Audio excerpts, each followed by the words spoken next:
Salut mes petits loups, on va parler de... J'espère que vous allez bien. On va parler de la Ducati Panigale V4R 2023. Les stats sont juste impressionnantes. Baisse de l'un cylindré et perte de 3 chevaux en version normale, donc en Euro 5. Par contre, gain de 3 chevaux en version Racing.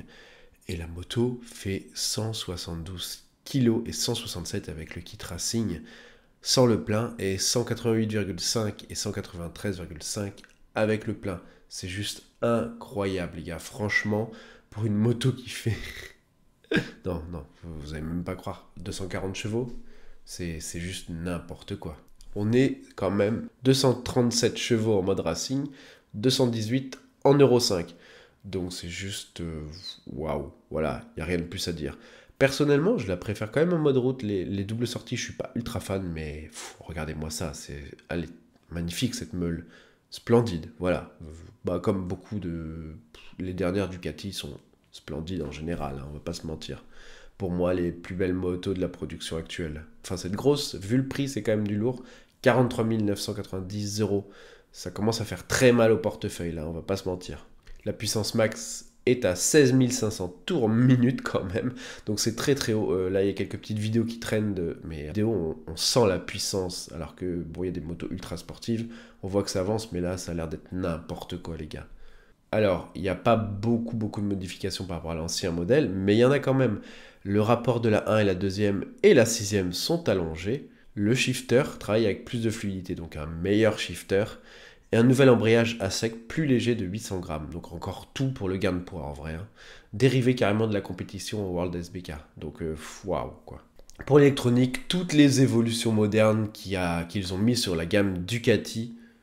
Donc un mode track Evo, l'affichage change, le tableau de bord, les cartographies moteurs sont recalibrées. Vraiment tout est fait pour péter des chronos. Hein. On va pas se mentir, elle est là pour ça cette moto. Et je pense qu'elle va vraiment en péter pas mal.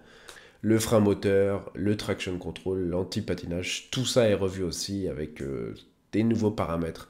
Donc la moto risque d'être exceptionnelle. Pour la partie cycle, pas de grosses révolutions, c'est toujours le cadre front frame, mais les suspensions, elles, sont pas mal modifiées. Vous aurez une fourche all-in NPX 23 qui voit un débattement augmenté, donc vous aurez un petit peu plus de possibilités de mettre de la contrainte sur l'avant, et l'arrière qui sera moins rigide.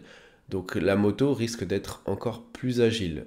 À voir, de toute façon j'aurai jamais l'occasion d'en essayer un, donc bon, on va pas se mytho, je saurai jamais, mais franchement ça doit être du total kiff une moto comme ça, j'aimerais tellement en essayer une un jour. Et les réglables en hydraulique, en précharge, etc.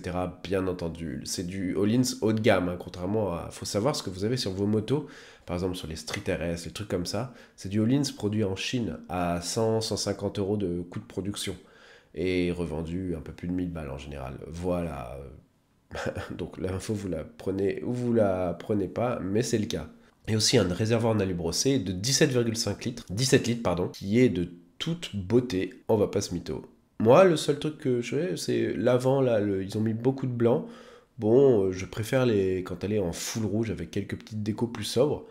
J'aurais fait un peu différent, mais elle reste quand même très très belle. Au niveau du look, il n'y a pas de grande révolution, mais les petites ailettes sur le côté sont plus petites pour le même appui aérodynamique, et elle ne sera plus en édition limitée, mais par contre vous aurez quand même un numéro sur la moto que vous prenez. Je pense qu'ils ont vu qu'ils se sont fait éclater et qu'ils pourraient en vendre beaucoup plus, donc ils se sont dit let's go. Voilà, si vous voulez plus d'infos sur la partie cycle et tout ça, je vous mets ça en info.